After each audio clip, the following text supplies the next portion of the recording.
सुबह की सुनहरी किरणें घने जंगल में फैल रही थीं। हवा में फूलों की खुशबू थी। राजकुमार विराट अपने घोड़े पर सवार शिकार के लिए निकल रहे थे। राजकुमार जितने सुंदर थे उतने ही वीर और दयालु। उनकी आंखों में चमक थी, जैसे किसी नए सफर की पुकार। जंगल गहराता जा रहा था। पत्तियों से छणकर आती धूप और पंछियों की मधुर आवाज वातावरण को और भी मोहक बना रही थी। कुछ दूर एक चौड़ी चमकती हुई नदी दिखाई दी। पानी ऐसे चमक रहा था जैसे धूप ने उस पर चांदी बिछा दी हो। नदी किनारे एक विशाल बरगद के पेड़ के नीचे एक बूढ़ा साधु गहरे ध्यान में बैठा हुआ था।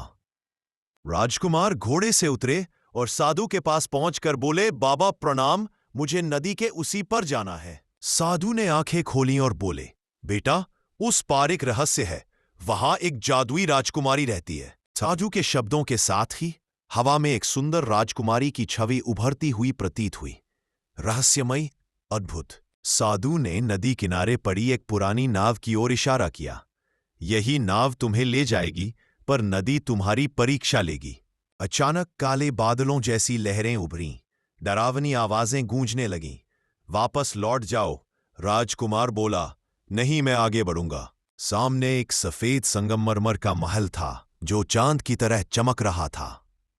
महल के द्वार पर खड़ी थी राजकुमारी, अद्भुत, सुंदर और रहस्यमयी। राजकुमार ने विनम्रता से कहा, मैं तुम्हें समझने आया हूं, जीतने नहीं। राजकुमारी की आंखें नम हो गईं। मैं श्रापित हूं, मेरा रूप किसी को बांध देता है। राजकुमारी की आंखों से चमकते आंसू गिरने लगे। सदियों का दर्द उनमें छिपा था। अचानक महल कांपने लगा और एक तेज चमक ने श्राप को तोड़ दिया। राजकुमारी अब सामान्य मनुष्य बन चुकी थी, शांत, स्वतंत्र, खुश। दोनों वापस नदी किनारे पहुंचे। नाव अपने आप उनकी प्रतीक्षा में हिल रही थी। साधु मुस्कुराते हुए बोले, सच्चा प्रेम हर शराब को तोड़ देता है। राज्य में उत्सव हुआ। राजकुमार और राजकुमारी का भव्य विवाह। रोशनी, खुशियां, संगीत और आनंद हर ओर।